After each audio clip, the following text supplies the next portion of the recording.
What's going on, guys? Today we are looking at third in form Aspas. Looking at his price already, he's going to be 120k on both consoles at the moment in time. But obviously Foot Champs is around the corner, so more than likely he's going to be up a little bit at the moment, especially with rewards. He may drop just before, probably going to around about 110. And if I'm going to take any consideration off his 87 second in form, which has finished at 70k, I can imagine he's probably going to finish around about the 90 to the 100k mark. So not too far off. Obviously, he does have an 89 SBC League card as well. So that will cost you a little bit more. And I think, personally for me, there's a couple of other cards I prefer to take over the 89 Aspas. So yeah, let's get into it. So if you do enjoy this video, make sure you like it and subscribe, and let's get onto it. So the basic information for Aspas, I genuinely thought he was better than this, but we'll get into it anyway. 3-star, left-footed, 5'9", high attacking and defensive work rate. So for me, the work rates are not as desirable as some others. I think obviously we would prefer that low defensive work rate, but you whack the custom tactics on for him to stay up front, and to be honest, you're pretty much safe with that. So overall, I'm quite happy. Again, 4-star would be nice, or 5-star at the least. Left-footed is nice to go on the right-sided attack, so I do like that. I like to have a left and right-footed player, or at least a 5-star weak foot player on the right-hand side if they are right-footed. Then we move on to some of the stats. So we're going to get into a few of the good ones first, and then we'll look at some that are really a bit disappointing for this card. So he starts off with his 90 shooting, and to be honest, it is very high rated, but I really didn't see it in the game. He's got 94 finishing, 93 positioning, 82 shot power, and 85 long shots, and 90 volleys. So you can already see that card has got a very nice finish on it, but in real game, it really isn't that nice, and it very much isn't clinical enough. So we'll get into that anyway after this. But then we have 89 dribbling, something that I actually liked on the card, the 90 agility, 90 ball control, 87 composure, 89 dribbling and reactions, only 76 balance, and it didn't have too much of an effect, and I think that's because he is quite a small player. They seem to be a little bit better with lower balance if they have, say, well, I say it's a low balance. It's kind of an average balance, realistically. Then we have the 83 pass and just a couple of standouts. 87 short pass and 89 curve is nice. He's got 81 stamina, which, if you was to not put the custom tactics on, I think it would make a bit of a difference, because he will tend to drop back a little bit more. I did try him before putting my attacking tactics on, to leave it and see where he actually ended up on the pitch when it comes to defending, and I must admit he does get back quicker than my other strikers, so that could be an issue if he is going up and down the whole game. But predominantly a lot of players nowadays have custom tactics on just so they can basically tell the person where to go, and you want Aspas to stay up front. He also has 86 head and accuracy, even though he is a smaller player. If you do manage to get him on the head, he has got a nice head for him. Then he has 84 pace, which, to be honest, I thought he had a higher pace. I thought he was at least 90 or 89 at the very least, but he is only 84. It gives him 88 acceleration and 80 sprint speed. So for me, them stats are very average for an 88 rated card. You've got two stats that are above 88 with his 90 shooting and 89 dribbling.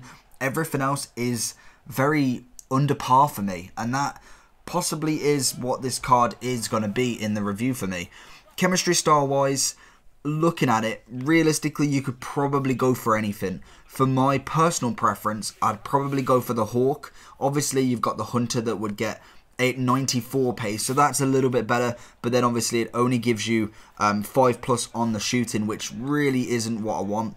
If you was to transition that into a Hawk, you'd get 89 pace, 95 shooting, and also 75 physical. You also have the Sniper that would give you 93 shooting and 97 dribbling. Deadeye would give you 95 shooting, 89 passing, and then we look at Marksman that would give you 93 dribbling, 95 shooting, and 74 physicality. So for me, he isn't slow, like, don't get me wrong, he is 84 pace is still okay. He doesn't feel too slow, but I did find that he definitely needed some physical aspect of him, as well as he was really getting pushed off the ball far too much in my likings. Left back, right back, centre back was all challenging him through the ball and absolutely destroying him off it. So for me, I'd be going for either Hawk or Marksman, depending on if you wanted pace or dribbling more. Dribbling wise, I thought he was okay. Really thought he was agile, very nice to go round players, but I did find that strength wise it just was a no-go with, and he's only got 65, which for me is just not a good stat for a player like this. So what did I like, what didn't I like about this card? I kind of go into it a bit more in the stats, but pace wise I thought it will do. I think it's very average. He did seem a little bit quicker than some centre backs, but overall compared to a lot of the strikers out there that have 85 plus pace, probably 89 plus pace nowadays, he doesn't match up to them. Shooting wise, I really didn't like. I thought he did have some nice shots. Keeper made some wonderful saves, but for actual consistency and clinicalness, he really didn't have it, and I just don't understand why. This card's 90 shooting should be somewhat at a really higher level, and for me he just really wasn't consistent with his shots, missing finesses. I don't know if that's the game, missing just pure one-on-ones. He did score a couple, but for me did not score enough in the games that I played with him, so it's a little bit of a sour disappointment for him, as he does look like he'd be a really nice card. Maybe it's the gameplay, maybe it was the opponents that I played against, or it may just be me, but I gave him shot after shot. As you'll see, it just wasn't good enough for me personally. Dribbling wise was fantastic, really liked his dribble, very nice on the ball and off the ball when it comes to running into positions and actually getting round defenders. I thought that was nice. Strength was a big disappointment. People just absolutely nailing him off the ball, just even with a little shoulder barge. He just seemed to be getting tackled off the ball far too easy for my liking. I know obviously he is a smaller player, so he's more that through ball player, and you have say Ibra or such as the hold-up striker, but I did have that as I had Rashford, who's normally good on the ball, and then I changed it for Ronaldo when it came to half-time. Again, another one really good off the ball, and then he did have Shearer as well, who again is a very strong, tall player. So for me, overall for him just wasn't good enough as a striker. An 88 rated, I really wanted it to be good, and it's the reason why I picked him up first. I looked at the card and thought, you know what, that may be alright. Obviously, I picked him up for a little bit more than 119. I think I got him an hour or so after he came out, and he was sitting at around about 190. So back then, 190 would be far too much out of the price range. Maybe coming to the 80 to 90k range, he may be worth it. You may have a little bit more for him than I do, but for me, it really wasn't good enough. You definitely have to have two people up front with him. He couldn't be a lone striker, I don't think, as obviously when it comes to crossing and all that, he's not going to reach any of the headers. I tried to get it to him in open space.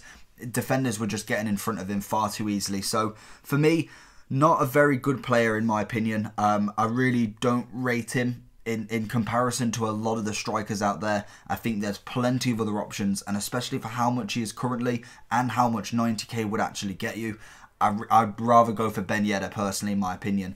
So overall rating, I'm giving him a low one. It's going to be 7 out of 10. I really didn't rate the card overall. He does have good elements. Dribbling was good, and obviously the actual play of him, the positioning of him was good. The finishing wasn't, the consistency wasn't, the clinicalness wasn't, and to be honest, overall strength wise, he was just non-existent. So hopefully you did enjoy this video. Let me know down below if you did get him in your red picks.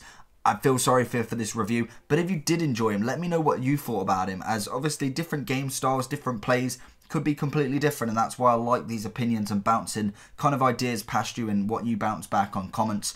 It's nice to see, because obviously my gameplay may not suit this card at all. Your gameplay may. So let me know down below what you think. If you did enjoy this video, make sure you like and subscribe, and I'll see you all for the next one.